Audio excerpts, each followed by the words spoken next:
This is R2D Tech and we're back again with another video today, this time about the Google Nest Mini, so stay tuned. So this is the second generation of Google's tiny smart speaker, and in looks, it pretty much looks identical to the first version.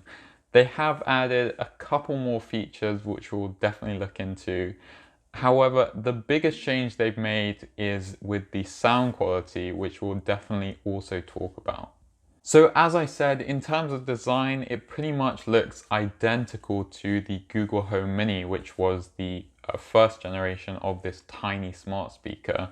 Now, they have changed a couple of things. For example, now the mesh has been made completely out of recycled plastic, which is always a good step. And the rest of the plastic is made out of 35% recycled plastic. So that is quite a nice touch in my opinion. Like the Home Mini, for colors you can choose from chalk, charcoal, coral, and a new color called Sky, which as you imagine is a light blue color, which I think probably looks the best. Looking around the device, you can see that you get the same mute button, which mutes the microphone, which personally I've never used before because it's a little bit inconvenient to keep on coming back to the speaker and muting or unmuting. However, it's a nice touch for privacy, I guess. There's also a hole to wall mount it if you want to, which I've never had the interest in doing, but I guess that's also a nice feature. And finally, another thing that they have changed is now the power port is a DC power port instead of the micro USB which was on the Home Mini.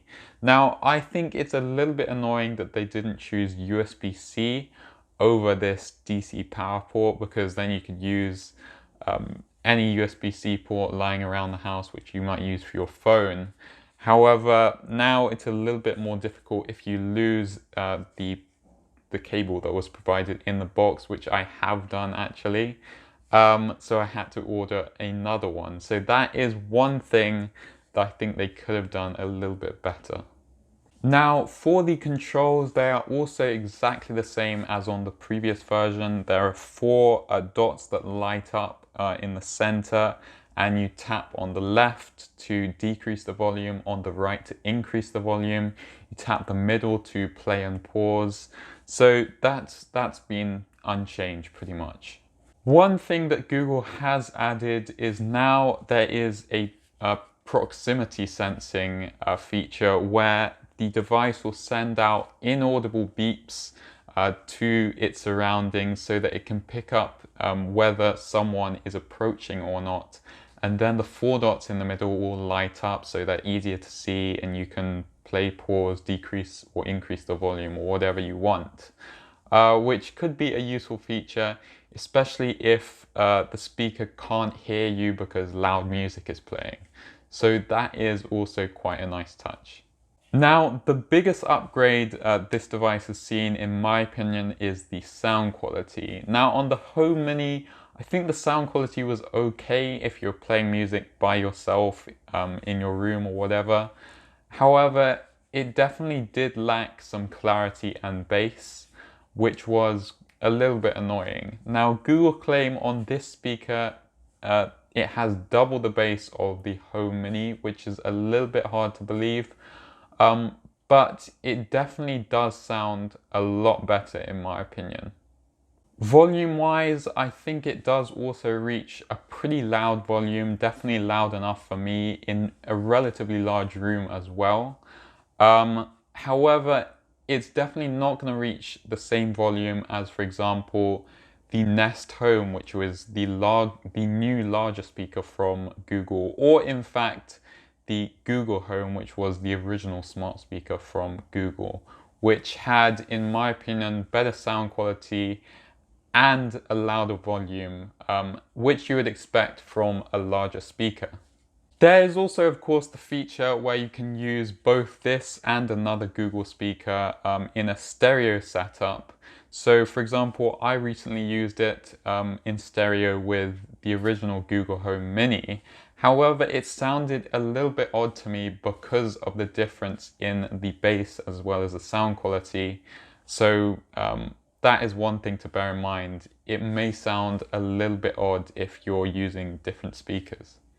So in terms of the software feature set, things are pretty much identical between this and the older generations because of the updates that Google provides. So you can do things like turn on smart lights, ask something to be played on the TV, ask for music to be played by Spotify or YouTube Music, and even now ask for calls to be made via the speaker.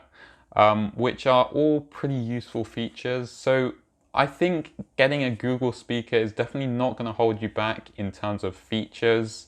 They've kind of caught up to the Amazon Echo ecosystem in my opinion, but definitely make sure that you get Google Home compatible smart devices, because for example, some devices are exclusive to the Echo ecosystem, so you don't want to make that mistake.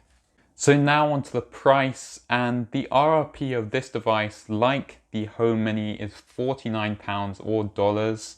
However, there are always discounts on, and I've even seen it go as low as £20, which I think is an incredibly reasonable offer for the quality of this device, which I think is really good.